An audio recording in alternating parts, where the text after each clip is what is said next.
Blessed be the rain. Lovely morning, brothers, sisters, creatures everywhere, especially those in the mountains. This is the second video for the 28th incredible chapter of Deuteronomy. We continue on with some more blessings, as Moses writes, our Lord will send forth blessing upon the sellers and upon all the works of thy hands. What's this telling us? You're walking in his ways, keeping his commandments and his precepts. The work that you do will be blessed more so than you can ever imagine. Even when you're not even aware of it. And he will bless thee in the land that thou shalt receive. So the Israelites will be blessed in this land of milk and honey. This land is going to be now known as Canaan, will be soon dubbed as Israel. Our Lord will raise thee up unto himself to be a holy people, as he sware to thee. And if you keep the commandments of our Lord thy God and walk in his ways, you'll be elevated, and elevated people. This is how much he was willing to give and offer and execute for the descendants of Jacob, Isaac, and Abraham. All of this. And all they had to do was one simple thing: remain loyal to him, versus falling into the trap, which they will do, of mankind, which so many of us do today. You see that line. The person will ask a question, and then the person will respond. Oh, no. Even though this person is just responding emotionally, by thought, with no fact. But because the response caters to what the individual who wrote the question is the answer he's seeking or she is seeking, they will follow it. They will admire it. They will pass it on. Well, this is what so-and-so said. So, yeah, even though there's no validity to it. Children, sisters, brothers, the only knowledge that you can rely on is that which is valid. And that which is valid is the liturgy of Quies. Why? Because it has been scrutinized by so many people, as I pointed out before, more so than any book on this planet. And look at the time it has withstood. Constantly, over and over, little creatures. And all the people of the earth shall see that the name of our Lord is invocated upon thee, and they shall fear thee.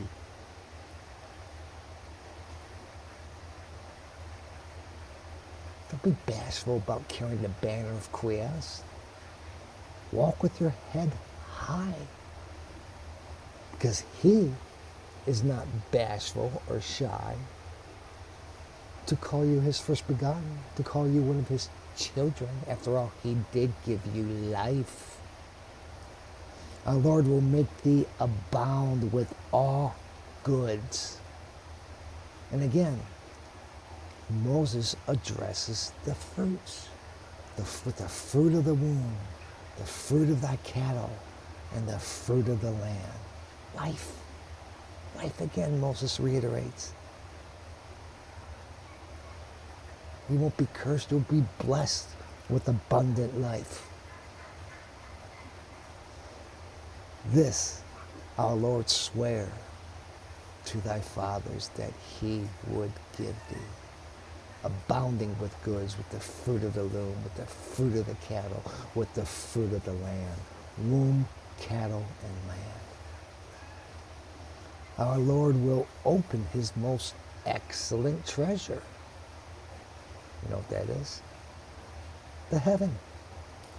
He will open his most excellent treasure, the heaven, that it may give rain to thy land in due season, and will bless all the works of thy hands. That's why crops will flourish. That's why herds will multiply and be strong and haughty, because of blessed rain, precipitation. And thou shalt lend to many nations, and thyself shall take loan of no man. Yeah, we discussed usury before, huh? Quiest, as we explored previously, abhors national usury. But only two nations Israel is at war with. But he also abhors loans to any of the nation's own citizens. Leave them be. A government is a product of man. You need to understand this. That's why Moses, when he was getting burdened with all these problems, he finally said, I can't do all this for you. You have so many problems and troubles that you're coming to me for. My job is to be your bridge to quiesce, not these man-made problems, which is why he told Israel, you form it. You find people you can turn to get appropriate judgments. And if you don't receive the appropriate answer, then you come to me. Hence, formed by man. So a government is a product of man, not of quiesce, no matter what anyone says. Moses repeats this precept in order to inform us nothing of man should be elevated to a point where it has power or control of our Lord's first begotten, you, the people. Any nation that does that, and there are nations out there,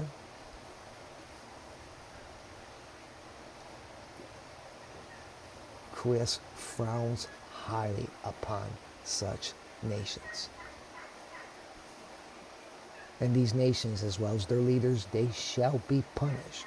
There's no way around that. It is coming. Only quiesce is to be placed on such a dignified pedestal of being elevated, not any one government. And the sooner the people realize that, the more freer they will become. And our Lord shall make thee the head and not the tail. Well, that's a pretty outstanding compliment, or in addition to this pact that he says, Israel will rule over other nations, but none of these nations shall rule over her. All of these extraordinary promises and gifts made and executed by Elohim. What is it that went wrong with the people of Israel to eventually turn its back on him, and why? Some of you already know this answer. But those who don't, stick with us. We're going to explore it, and it's going to be more than one occasion. I promise you. This is our forefathers' history, and you should understand this. And thou shalt always be above and not under, which coincides with the previous verse. Head, not the tail. Yet so only if you hear the commandments of our Lord thy God, which I command this day. And you not only hear them, but you keep them. Do not decline from them, neither to the right or to the left, nor follow strange gods. Not only don't follow them, but do not serve them. Don't fall into that trap of following and serving them to satisfy your loins or your belly for hunger, which has entrapped Israeli men previously. Always with this condition, that the people serve only quiesce. That the people serve only qui est. That the people serve only qui est. There are no other gods. There aren't. The only gods that exist are those being spewed from mankind. Please, I plead with you, don't fall into that trap. No matter what this computer age is bringing to you, I've seen the evolution from the 80s till now. I've seen it. I've seen how strong it's got. I've seen how people are being sucked into this tornado of a whirlwind of tumultuous decline, depravity. But you're missing one link. You know what that link is? That trap that you're falling into was created by man, is created by man. Please don't elevate it, be something other than it is. It is a creation of man, not of Elohim. That's all you need to keep in the back of your mind. Then you'll feel more relaxed. You know what? This is man-made. Let's stop here. Till next we meet. Pax vobis, yes?